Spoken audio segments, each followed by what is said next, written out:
Audio Jungle. Assalamualaikum warahmatullahi wabarakatuh. Alhamdulillahirabbil alamin. Wassalatu wassalamu ala asyrafil anbiya'i wal mursalin wa ala alihi washabihi ajmain. Amma ba'du. Pertama-tama, puji syukur kepada Allah Subhanahu wa taala dan salawat berangkaikan salam kepada baginda Nabi besar Muhammad sallallahu alaihi wasallam. Kata penghormatan kami kepada Bapak Syukri Karim MSI selaku dosen pembimbing mata kuliah Psikologi Sosial, Lintas dan Budaya. Baiklah, pada kesempatan kali ini saya dan rekan saya akan memaparkan sebuah materi yang berjudul Enkulturasi serta Budaya dan Proses Perkembangannya. Sebelum itu, perkenalkan, nama saya Fikra Oktariana dan rekan saya Haris Akyar. Yang pertama, definisi enkulturasi. Enkulturasi atau pembudayaan adalah suatu proses sosial yang dilakukan oleh seseorang individu dalam mempelajari dan menyesuaikan pikiran serta sifatnya dengan adat istiadat, sistem norma, tata sosial, dan peraturan-peraturan yang hidup dalam kebudayaannya. Pada hakikatnya, proses enkulturasi ini sudah dimulai sejak kecil oleh seseorang dari lingkungan kecil, yaitu keluarga menuju ke lingkungan yang lebih besar, yaitu masyarakat. Proses terjadinya enkulturasi ini seringkali dimulai dengan adanya kegiatan meniru berbagai tindakan. Kemudian dari tindakan yang dihasilkan akan diinternalisasikan atau dimasukkan dalam kepribadiannya. Dengan proses yang dilakukan berkali-kali, tindakan seseorang akan menjadi sebuah pola yang mantap dan norma yang mengatur tindakannya akan dibudayakan. Hasil dari proses enkulturasi adalah identitas, yaitu identitas pribadi yang diberikan oleh kelompok kepada seseorang tersebut, di mana masyarakat ataupun kelompok akan memberikan sebuah rasa tanggung jawab kepada seseorang.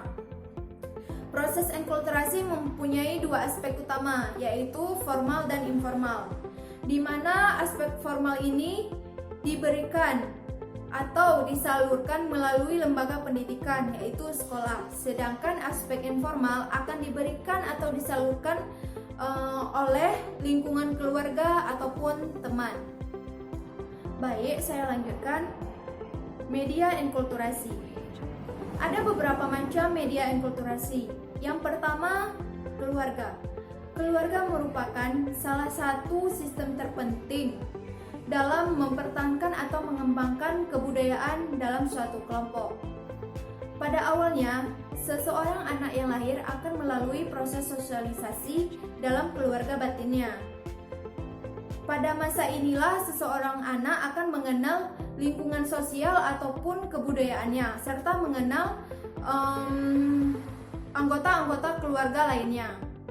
Selanjutnya, dalam pembentukan sikap, seseorang anak sangat mudah dipengaruhi oleh bagaimana cara orang tua ataupun cara orang tua dalam mendidik ataupun dalam memberikan pendidikan kepada anaknya melalui kebiasaan, melalui teguran, nasihat, perintah maupun larangan.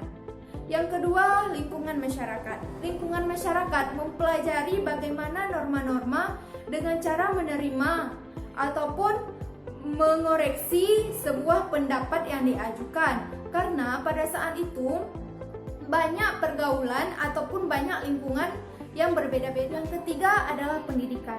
Pendidikan merupakan suatu sistem ataupun pilar yang paling penting yang menjadi tiang penyangga suatu sistem sosial yang lebih besar dalam suatu tatanan kehidupan bermasyarakat.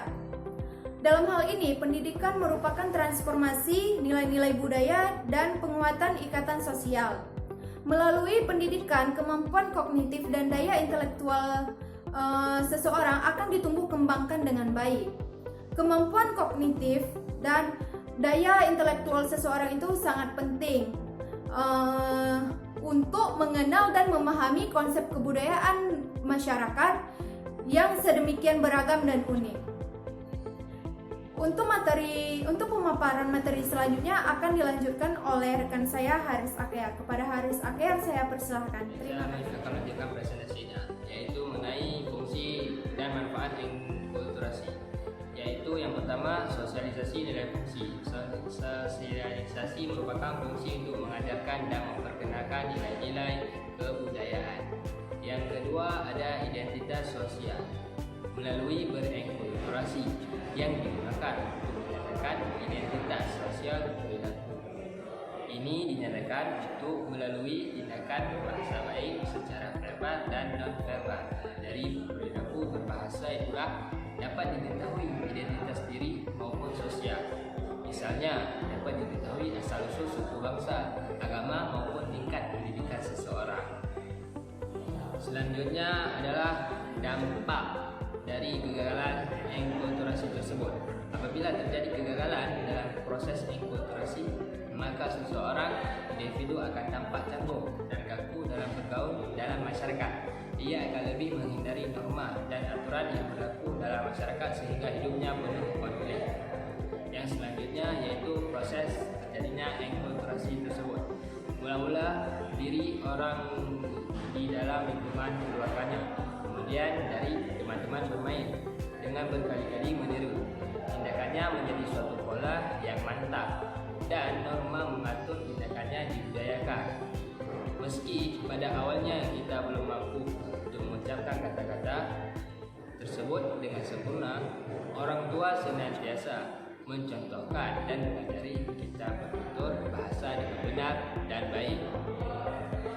Kita pun perlahan menirukannya sehingga seiring bertambahnya usia seorang mahir berbicara dengan bahasa yang telah diajarkan oleh orang tua. Misalnya memarahi jika tidak pergi sholat ke masjid pada hari Jumat. Awalnya ini mungkin terasa berat, namun seiring dengan berjalannya waktu, anak semakin memahami alasan diwajibnya beribadah, sehingga pada usia lebih dewasa mereka akan lebih rajin beribadah. Hampir semua aspek kehidupan manusia dalam masyarakat merupakan proses enkulturasi secara sadar maupun tak sadar. Proses pembelajaran ini dimulai sejak kecil hingga akhir hayat.